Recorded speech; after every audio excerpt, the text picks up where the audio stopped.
राष्ट्रवादी पक्षातील वादळ लवकरच शांत होईल. हसन मुश्रीफ. राष्ट्रवादी ऑडिओ क्लिपबाबत बोलताना मंत्री हसन मुश्रीफ म्हणाले, मी कोल्हापुरात आल्यानंतर माध्यमांमध्ये पाहिलं. या ऑडिओ क्लिपची मला काहीही माहिती नाही.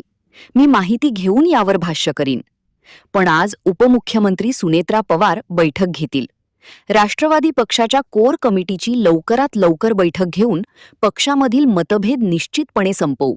सुनेत्रा पवार या पेल्यातलं वादळ ठरतील आणि हे वादळ शांत होईल असं सांगितलं. पाहूया मंत्री हसन मुश्रीफ काय सांगतात.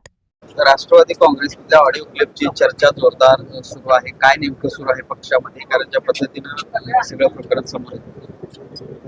मी कोल्हापूरला आल्यानंतर आपल्या प्रसार माध्यमामध्ये मी पाहिलं, या ऑडिओ क्लिपची मला काही माहिती नाही. मी गेल्यानंतर माहिती घेण्याचा प्रयत्न करेन. परंतु आज उपमुख्यमंत्री सुनेत्रा पवार बहिणींनी त्यांच्या वतीनं सूत्रांनी जाहीर केलं की बाबा आम्ही लवकरात लवकर कोर कमिटीची बैठक घेऊन आपल्या पक्षामध्ये हा जो जे मतभेद चालू आहेत ते आम्ही निश्चितपणे संपवून वाटतं सुनेत्रा पवार बहिणी या सगळ्या हे पेल्यातलं वादळ ठरेल आणि वादळ शांत होईल. पण पेल्यातलं वादळ असलं तरी अजित पवार यांच्या संदर्भात आक्षेपार्ह वक्तव्य त्या ऑडिओ क्लिपमध्ये आहेत. अशा पद्धतीची चर्चा आहे. आपल्याच वरिष्ठ नेत्याबद्दल नाही, मी अजून काही ऐकून घेतलं नाही. मी उद्या समजून घेईन आणि त्यावर भाष्य करेन. रायगडचं पालकमंत्रीपद शिवसेनेकडे जाणार अशा प्रकारची चर्चा सुरू आहे. तटकरे साहेबांना शिवाय देण्यासाठी प्रयत्न केला. आता तटकरे साहेब आणि एकनाथ शिंदे साहेब यांच्या सातत्याने बैठका सुरू आहेत आणि मला वाटते म्हसळा नगरपालिकेचा जो नगराध्यक्ष निवडलेला होता त्याला राजीनामा देऊन तटकरे साहेबांना नगराध्यक्ष त्यांच्या मतदारसंघातला केलेला आणि उपाध्यक्ष हा शिवसेनेचा होणार आहे अशी मी बातमी ऐकलेली आहे. मला वाटते शिवसेना आणि राष्ट्रवादीचं रायगडमधील भांडण हे लवकरच संपेल आणि एकनाथ शिंदे साहेब आणि तटकरे साहेब यासाठी प्रयत्न करतात. या सगळे पक्षातलं हे सगळं ऑडिओ क्लिपचं प्रकरण पाहता येणाऱ्या मंत्रिमंडळ विस्तारामध्ये आदित्य तटकरेंचं पद काढून घेतलं जाईल अशा पद्धतीचा एक दावा रोहित पवारांनी केला. आता रोहित पवारांचा आणि आमच्या पक्षाचा काही संबंध नाही. वास्तविक त्यांनी आमच्या पक्षाबद्दल बोलावं हे एक फार मोठं आश्चर्य आहे आणि म्हणून ज्या वेळा सुनेत्रा पवार वहिनी जसा निर्णय घेतील त्याप्रमाणे ते घडेल. गोकुळच्या संदर्भात हे अजून गोकुळबद्दलचं जे मी भाष्य केलेलं आहे किंवा लवकरच निवडणुका लागतील आणि मला वाटतं ती आता वेळ लवकर आली. शिवाजी पाटील म्हणतात की गोकुळ मुक्त मुश्रीफ करू.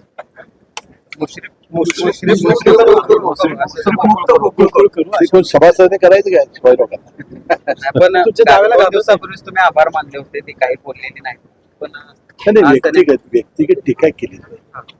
व्यक्तिगत टीका, राजकीय टीका काय? सातत्यानं महायुती म्हणून ही निवडणूक लढवणार असं अजूनही ही निवडणूक महायुती म्हणूनच होईल आणि महायुतीचा अध्यक्ष होईल. त्याने आमदार पण त्याला अधिकार आहे ते घेतला असतं. जिल्हा बँकेच्या माध्यमातून देखील कारखानदारांना चुकीच्या पद्धतीनं कर्जांचं वाटप केलं गेलंय अशा पद्धतीचा दावा देखील केला आणि येत्या काळामध्ये हे सगळे प्रकरण मी बाहेर आणणार आहे. चांगलं आहे ना, कारखानदारांनी त्याची नोंद घ्यावी. ज्या पद्धतीचे आरोप केले जातात, किती काही करा पण गोकुळमध्ये कोणताही भ्रष्टाचार निघणार नाही असा विश्वास आहे तुमचा? 100% 5 वर्षात. साहेब, राष्ट्रवादी 24 आमदार पुढतील असा गौप्यस्फोट रोहित पवार 24 आमदार भाजपच्या वाटेवर आहेत असा गौप्यस्फोट रोहित पवार. आता मी तुम्हाला सांगितलं की रोहित पवार हे राष्ट्रवादी काँग्रेसबद्दल का बोलतायत हे मला कळत नाही. आता मी काय अधिक बोलणं योग्य नाही, परंतु त्यांनी वास्तविक संयम ठेवण्याची आवश्यकता आहे.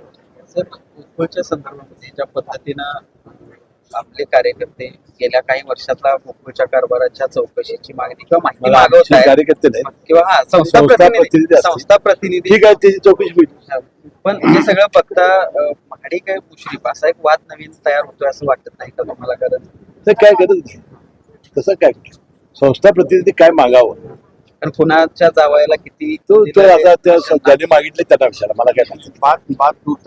आता ज्यांनी मागितलेलं आहे ज्यांनी बोललेलं आहे त्यांना विचारा ना, मला काय विचारायची गरज आहे, कारण मी काय माझं नाव नाही काय. पण अजूनही महाडिक या सगळ्या प्रकरणामध्ये मौन महाडिकांचं आहे.